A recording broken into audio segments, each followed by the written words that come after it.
Man hit by his sister-in-law with brick over Roadrunner chicken argument. Kusangana kwatikuita zvakare pachannel ino, channel yeZimWitness TV, pandinodzoka nemaupdates akasiyana-siyana uye ndinoti kana kari kekutanga kusvika pano, ndinokumbira kuti ungobaya button rekusubscribe, then turn on the notification bell kuitira kuti usarasikirwe neevry update yandinodzoka nayo pano nguva nenguva.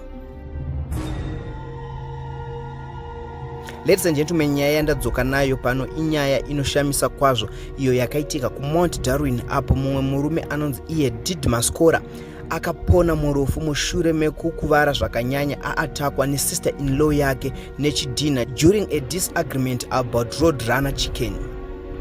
Didmus Kora faced a dangerous situation when his brother Stanley Kora and Stanley's wife Rachel Zhenjeni confronted him over a Roadrunner chicken.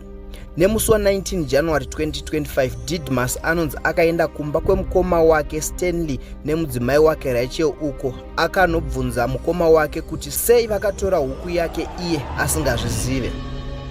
Didmus akatanga kunetsana nevaviri ava zvekuti akatanga kurohwa naStanley.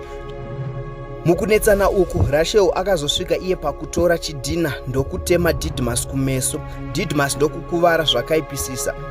Didmus paakatemwa nedhina naRachel akatombofenda zvokuti akazotonomokera kuchipatara.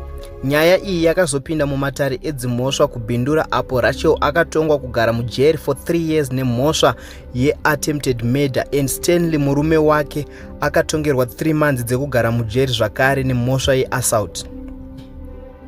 Nyaya yose yakazobuda zvizere mukoti apo Stanley nemukadzi wake vaipiwa mutongo wavo. Mune imwe nyaya inyaya yepolitics, nyaya yaretired Major Sanyatwe avo vari kutaura kuti ZANU-PF ichatonga kusvika madhongi amera nyanga. Ladies and gentlemen, I want you to watch video rava Sanyatwe vachitaura ivo kuti ZANU-PF haibve pachigaro. Mapedza kuona this video ngatisangane mucomment section muchitiudzawo zvamunofunga pamusoro penyaya iyi. Madhongi amera nyanga.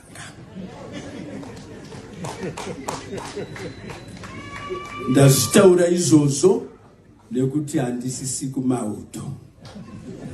Pane vakambohukura tambozvitaura futi zvakare.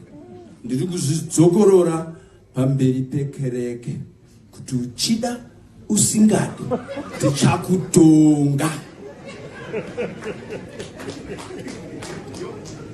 Regai ndidzoke kuzuva ranhasi ndoti mukoma wangu kuda tagwirei namai guru, zvinhu zvacho zvinonetsa.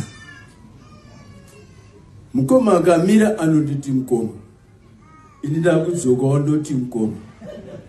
Zvandinoitira kuti mukoma ndinenge ndisingadi kuti muone kuti ndakwegura.